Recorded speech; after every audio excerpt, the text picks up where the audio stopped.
Hey everyone. In this clip, Tim has been trying to better connect with his guides on the other side so that he can get messages that he can also use to help others. The panel shares with him things that he can do to help better facilitate that communication.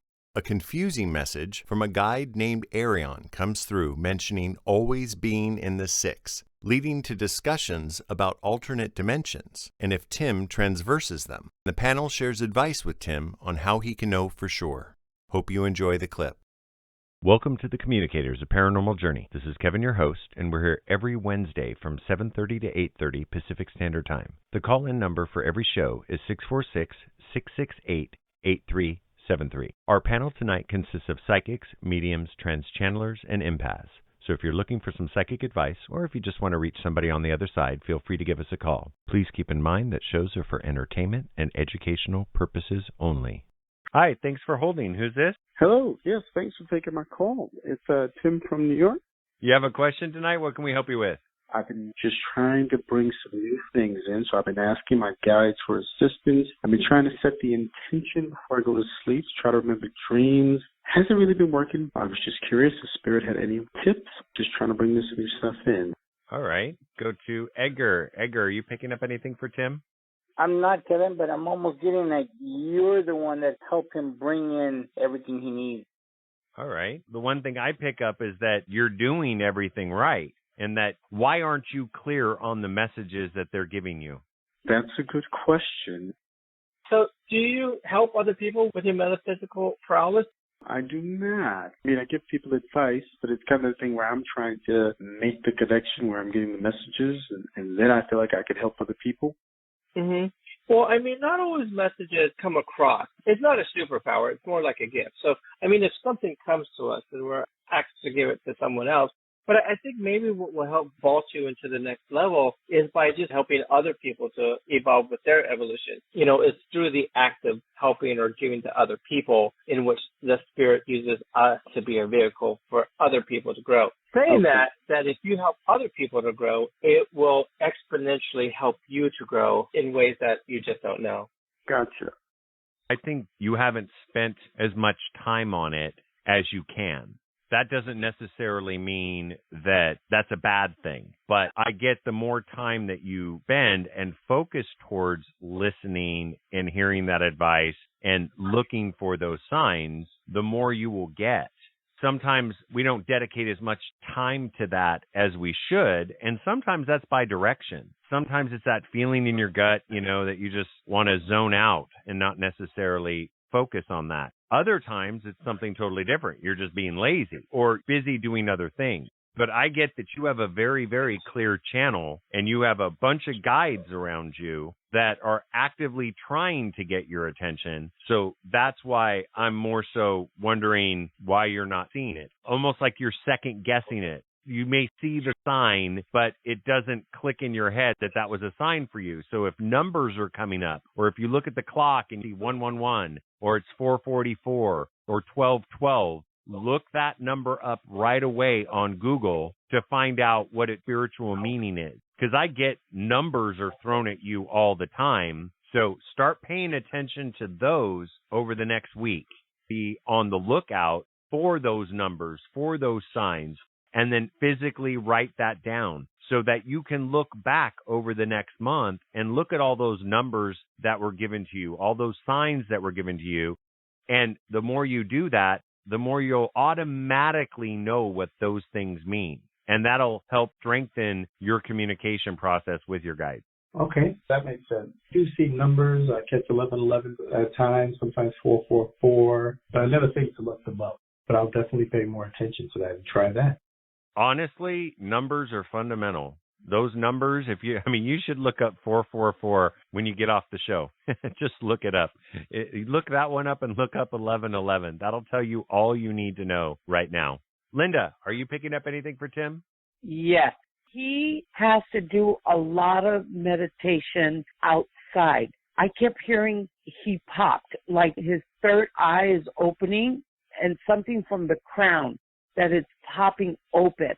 They said that he needs to do meditation outside, daytime and like in mid-evening, because they want nothing blocking his head when they're going to give him his messages. There is a spirit guide that shadows him everywhere he goes and is also sending messages to you. And sometimes you hear the voice, but you think it's you. You're not sure, is it real or not real? And they're saying it's real. Do you have like a small little altar going? Yeah, I just have a little small wall top of my dresser.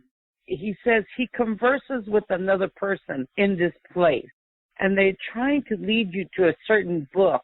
There's this book they want you to pick up. Linda, one of two books popped into my mind when you were talking. One is The Way of the Peaceful Warrior, and the other one is Jonathan Livingston Seagull. Were either one of those the books you were seeing? What was the first one you said? The Way of the Peaceful Warrior. Tim, I get you should read that if you haven't. The other one is Jonathan Livingston Seagull. Read both of those. Okay, I definitely will. Kevin, he says, I'm always in the sixth dimension. Does those dimensions have people and names? Oh, that's a really loaded question. I know it's deep too because I don't know much about that realm, but it's where he's going to those numbers. That's why when you said numbers, they said numbers. Is that called dimensional work? Yeah, he's connected into higher dimensions, that's for sure. Yes. And all those different dimensions have a lot of different entities that are in them, some good, some bad. But where you're going with this, Linda, he will figure out with the numbers that are being given to him. And if he reads those two books, he will be the only one that can make sense of what you're picking up now. Besides the fact, Tim, that I'm saying you frequently travel amongst the different dimensions in your sleep. You also phase in and out during the day at times, and you've got entities visiting you from those dimensions as well. But right now, you haven't been paying attention to what they're showing you. And once you start doing that, then their energy will then be able to connect in with you. And they won't even need to say anything to you. What Linda's saying about sometimes you hear something in your head, but you can't tell whether or not what it's coming from or you disregard it. A lot of times you think it's you just thinking thoughts in your head because it's in your voice in your head and it's not some other entity's voice or some man's voice or some woman's voice. It can be easily discarded as you just thinking you've got this conversation going on in your head with your own thoughts. The more you start concentrating and seeing and investigating those numbers, the different levels and dimensions that Linda's talking about will start making sense. And the energies from those dimensions, when they come at you, they come with information. It's not just energy. It comes with information and immediate knowing of things.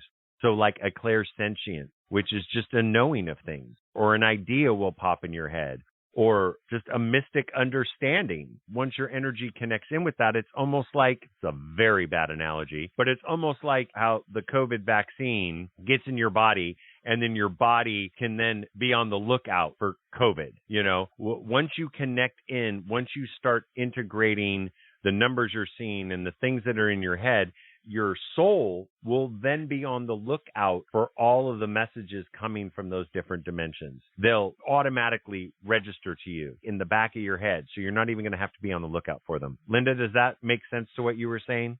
Perfect. And while you were talking, I heard two names very clear. I was hearing the name John. And then when you started talking about numbers and the dimensions, I heard Arion. Definitely O-N at the end, Arion. I kept asking, who's the spirit that shadows him? And he said, Arion. Find out who's the John in your family, because I get those two names. One is part of this dimensional stuff, and the other one is family. I'm saying Arion, but it's going to be spelled a little different than the way I'm saying it. It's going to have some weird letters in there. I want to make sure I cut you off right here only because we've got a lot of callers in the queue. So, Tim, look up that name, do what I was talking to you about and what Linda's saying, and then give us a call back next week so that we can see what's happened over that next week and what you found out with that name, okay? Sounds good. Thank you very much. Thanks so much, Tim.